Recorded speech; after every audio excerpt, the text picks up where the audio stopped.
Hey everybody, welcome to episode 28 of FoundersGyan and thanks for tuning in. Each week we bring you the inspiring story of a startup and the founder behind the same. This week we are featuring Mr. Vineet Dwivedi, the founder of FlipClass.com. FlipClass aims to provide a more professional approach for home tutoring and they have already created a very successful marketplace for the same. We had a great time in putting this episode together and hope you do enjoy the same. The show notes are available at www.foundersgyan.com/EP28, which contain all the various things we talk about on the show. Also check out foundersgyan.com/top to check out the top listened podcasts on the platform. This is updated every week. Okay, now fasten your seatbelts and let's get started.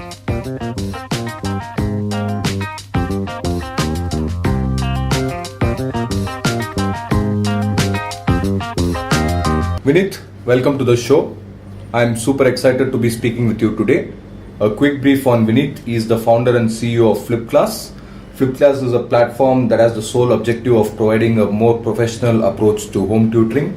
What's more, FlipClass was born out of Vineet's own need of tutoring his son at home. More on that later in the show. Vineet is a serial entrepreneur, having founded ventures like Career Mantra and Amoeba Infotech, and also has a rich experience in the corporate world too. He is an alumni of IIT and IIM, and I'm very pleased to be chatting with you today. Vineet, great to meet you, and thanks a lot for taking time out of your busy schedule to share your knowledge, wisdom and time with our listeners. Thank you for agreeing to be on the show. Thanks, Ram. It's a pleasure to be on your show. So Vineet, can you fill in the blanks from the intro about your journey before FlipClass? Did I get everything right? Is there things I missed out? So yes, you got most of the things right. I graduated in 1998 from ITK, Kanpur, and then for 2 years I was doing research there on basically automation of coal mining and coal washing industries, and I created a good machine which could do automated coal washing and wrote few papers also. Then I continued my research work into my masters and completed my masters in 2002 from the same place, IT Kanpur, and then from 2002 I joined I came to corporate world. I joined Infosys Technologies Limited, worked in Infosys for almost a year. Then my passion was more into telecom industry, so I joined a company called Kyocera Wireless, which was the largest CDMA handset manufacturing company in the world at that time. So it was basically an offshoot of Qualcomm. They actually had acquired Qualcomm's handset division. So I worked there. I developed a few mobile phones for Indian market. It was pretty challenging at that time, because when you have mobile, which has like 16 MB of memory, if you compare that with the mobiles of today, they have 2 GB is like minimum requirement, and you have to compress everything, including games. You can have very basic games like that bricks games and all that. So you have to do everything in that very, very small screen size, very small memory footprint, and a much weaker CPU there. It was a real fun at the time. So okay, excellent. Now I already mentioned in the intro that FlipClass was born out of your own need for tutoring your son. Yeah. I read this online. So can you just elaborate on that? So how did the idea of FlipClass come about? So actually I was looking for a tutor for my son, math tutor, to make because he was preparing for Olympiad. So I thought I'll get a good math tutor who can kind of work on his concepts and get those right. So I looked at all the Just Dial. I looked at other all the other Yellow Pages and other sites also. But after all the effort, I could not find a single reliable tutor who could teach a fifth grader student part. So and then my question was, there's so many people in the country. Most of them are well educated, having good concepts, and they're ready to teach. Because teaching is earning. Of course, some people have passion for teaching, but then I could not get a single teacher. So I thought, why don't we make a marketplace for home tuition? A very very good filtered marketplace where there's the teachers are filtered for the quality and subject delivery, and it's much easier to find one. So of course, FlipClass was born out of my own need to find a good tutor for my son. Okay, excellent. Yeah. Now, let's talk a bit on the ideation as such. Now, you have created various other companies in the past. Yeah. And so, but this time, the problem actually, necessity is the mother of invention, right? Yes, so yes. you have that on your site also. So it just came to you and you created this. But for any would-be entrepreneur, how do you find a problem to solve? Because everybody may not necessarily have a personal problem, right? So what would be your tips on that? See, of course, it may not be your problem, but it can be your friend's problem, it can be your father's problem, it can be somebody else's problem. As long as you understand that there is a need, for something, and the need is big, the market is big, I think you can venture into that. So it need not necessarily be your own problems. Okay, excellent. So would you subscribe to that? Find a problem. Would you say that is the crux of ideation for any startup? Correct. The crux of ideation is find a problem. Then the next step would be, to find the market size. If there are, say for example, you find a problem, but there are very, very few people who are ready to pay for that, and the market size is very small, then you should not venture into that. So find a problem which is a real need, of millions of people, right. And so that is a good problem to solve, for anyone. Okay. So how do you now let's talk about I think we are slowly moving from ideation to creation. Yes. Right, because I think market research and all those are part of the journey. It's Correct. not really, you can't break it down into steps. Now, Correct. can you give some advice on moving from ideation to creation? You could take the example of FlipClass and say what did you do, or it could be just general advice because you have created different startups. So what necessarily may not translate into a would-be founder. So, correct. So of course, if you see there's a problem, and if you see you can solve the problem, and if you see there are millions of people having the same problem, market size is big, of course you should venture into that. But I think the entry criteria for you, or the deciding point for you to start that venture should be your marketing capability. So if you understand the market well, if you understand how would you acquire customers, if you understand what are the marketing channels for reaching out to your potential customers, then you can, then of course that would be like the first step of going into that part. So what happens is most of the entrepreneurs, they are technologically very savvy, and they love to solve problems. But then I would suggest is before you solve the problem, you should first establish what channels you're going to use. How do you going to market to your customers? How are you going to reach to your customers? Are the channels currently which you can use for reaching to customers are financially viable part? So you should do that kind of a study first, before making a solutions part. Okay, excellent. So your advice would be there are a lot of people can solve the technology side of things. It's not a big issue, but solving the marketing and acquiring customers is a bigger challenge, and founders should concentrate on that. Correct. Okay, great. Now we all hear about founders sacrificing family time to make their ventures a success. So of course we know that you have a son. So how did you? Can you tell us a bit more about your family, and how do you manage business and family? So I have two sons. The elder one is around 11-12 years old. The younger one is like 7 years old. And of course, everyone they expect a lot of time from me for playing, for going out, for picnic, for vacation part. And a startup is like your it requires a lot of commitment, especially from founders. It is like a 24/7 job. You're not sleeping, you're working, and even if you're you're never free. So your mind is always thinking on the on one problem or the other of the company part. So like you rightly said, maintaining a good healthy work-life balance, or family and your entrepreneurship balance is required. But most of the times it is tilted in the favor of your enterprise than family. So of course your family suffers a bit. Right. Yeah. Okay. So we need to try and spend as much time as possible. Correct. Okay, Yeah. great. And both your sons use FlipClass, right? For Correct. for their tutoring. Yes. Okay, great. Yeah. Now, is there a morning or a daily ritual that you follow? Can you share it with myself and our listeners? Yeah. Could be a personal habit like working out or going to the gym, etc., or a professional habit that you tend to do every single day, maybe having a sales call or something. So, is there a fixed ritual that you follow? Correct. So when I come in the office, the first 10 minutes in the office, I don't do anything. I try to get a perspective on where we are with respect to various key parameters part, and then I'll open my laptop. Open my mail client and start looking at mails and other things. So the first 10 minutes of the day goes to getting everything into perspective and then starting my day. Yeah. Once you get into emails, it's very difficult. You get pulled into a lot of different directions. Things, yes. Okay, great. Now, let's move on to another personal question. Can you tell us something about yourself that is not commonly known?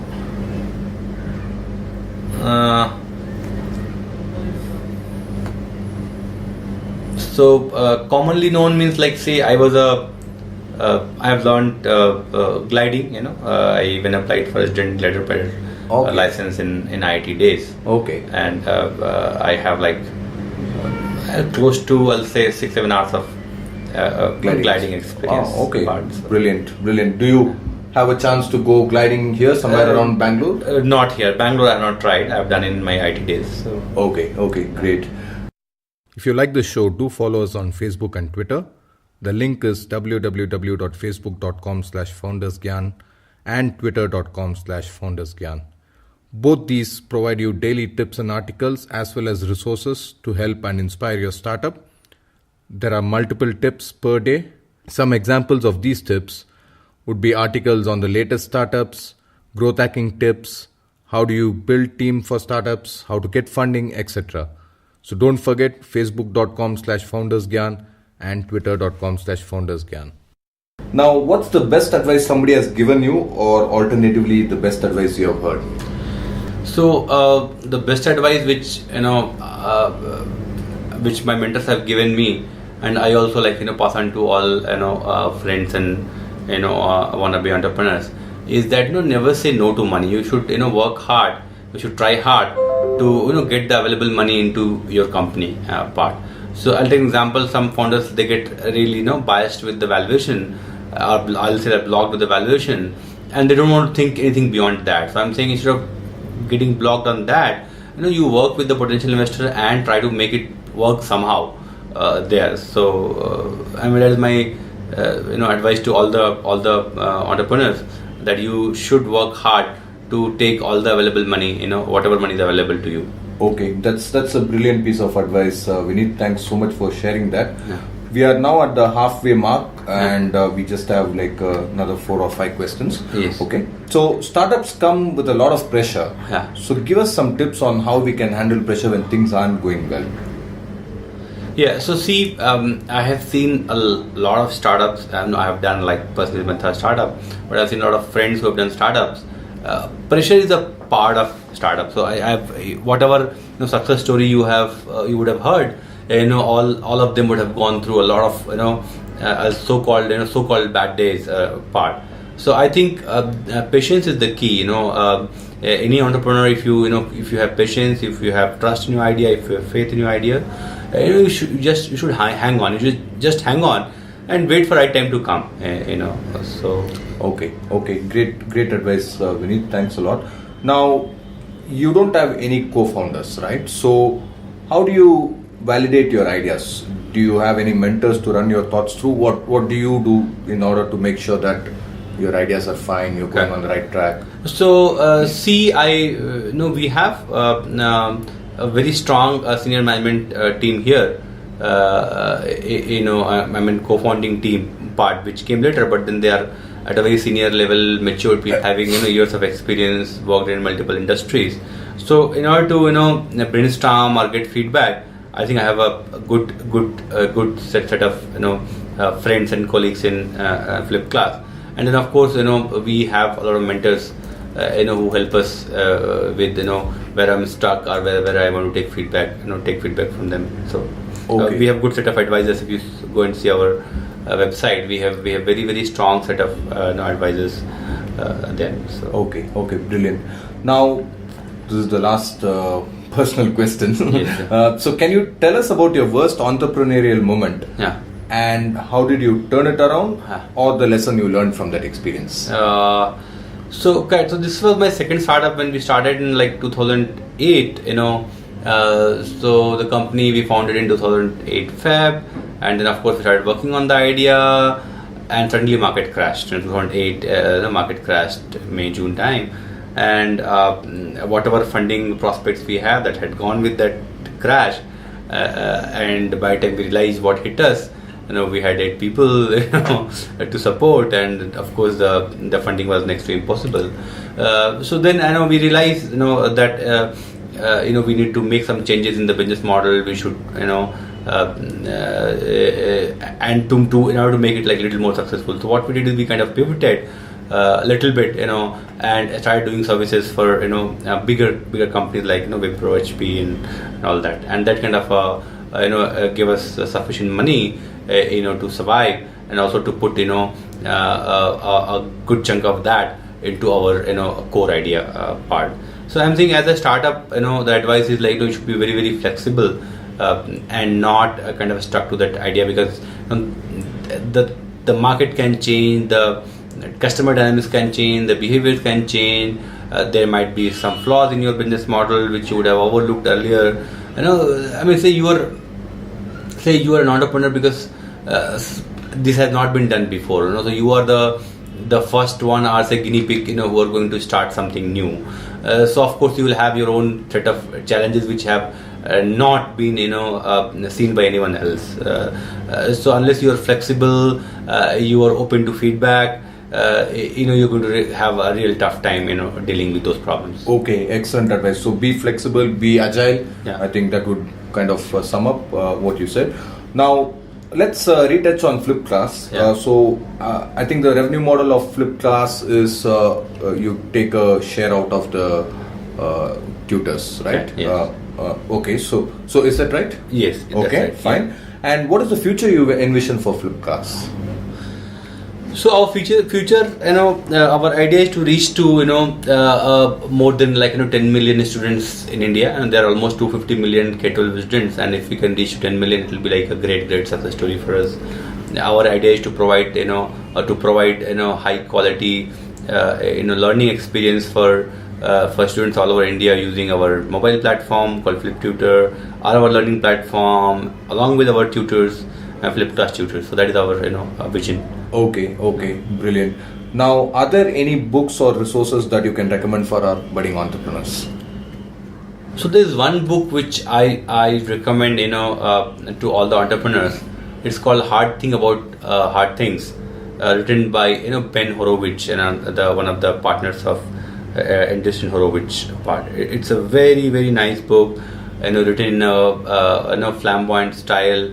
There, and very nice to read at. Okay, excellent. We'll link that up on the show notes so that people can go buy the book. Yeah. Now, so FlipClass is now close to 2.5 years. Yeah. And hindsight is always 2020. Okay. But if you had to do things different along your journey, what would it be? So of course, as any startup, first 6-7 months we spent in building the platform and doing our market research and all that. So if I had to I have to start again, I would probably would do it in a little faster, because we have all the knowledge of FlipClass. That's the only thing. But different, I don't think so, because we thought that we will create a marketplace. Now we create a marketplace in Bangalore, Hyderabad, and Delhi. We thought that we'll create a very very strong learning environment using artificial intelligence and machine learning part. We have done that with the FlipLearn part. But of course, if you start again, you would probably have done it a little earlier and then use that data to improve all other things. But more or less I'll say I would have followed the same path. Okay, brilliant. Now, I just have one final question, but before we go to that, how can our listeners get in touch with you? Are you active on Facebook, LinkedIn, Twitter? Do you have a blog? What's the best way to reach out to you? So I'm active on Twitter, and I also have a blog, called Vineet.Dwivedi.me. And Twitter, of course, people can send me a message on Twitter and I'll read that and reply. So okay, what's your Twitter handle? We'll link that up on the my show Twitter handle is VK Dwivedi, VKDWIVEDI. Okay, we'll put that on the show notes. Yeah. So I just have one final question, but before we move on to that, I just want to take the time to acknowledge and thank you for sharing your knowledge to myself and our listeners. Yeah. I'm also very grateful to the value you are adding into the world by means of your startup, and the kind of work that you're doing is inspiring, helping kids learn better. So with that, we'll move on to the final question. So if there is one gyan that you could give our would-be founders, what would that be? The two things I think I have already talked in the show. One thing is, never say no to money, work hard to get all the available money, somehow. Of course, you should stick to the valuation which you think is right. I'm not saying that you go below that, but then you work hard to get the money is number one. And number two is, before you make your product, you should be very, very clear in your mind that what are the marketing channels you're going to use, to reach your customers. Without that, you should not work on the product. You can do market research, you can do customer interviews, but don't build a product unless you're very, very sure about what are the marketing channels you're going to use and how you're going to reach your customers. Okay, brilliant. Thank you so much, Vineet, for your time, and it was a real pleasure chatting with you, and wish you continued success in your venture. Thanks, Ram Mohan, and thanks for your kind wishes for FlipClass and myself, and all the best to all the entrepreneurs who are listening to this show for all their journey. And if they need any help, they can reach to me via this Twitter handle or my blog. Thanks, Ram. There you have it, folks. Another great startup and the story behind it. I hope you enjoyed this episode. Do check out FoundersGyan.com/EP28 for all the show notes, and do recommend the show to your friends if you liked it. Also, any comments and reviews would be much appreciated. I'll see you all next week with yet another founder and startup. In the meantime, you do know what this show was meant to do. I hope you got inspired and do take action on your own startup today. Thanks again for tuning in, and have a great rest of the week.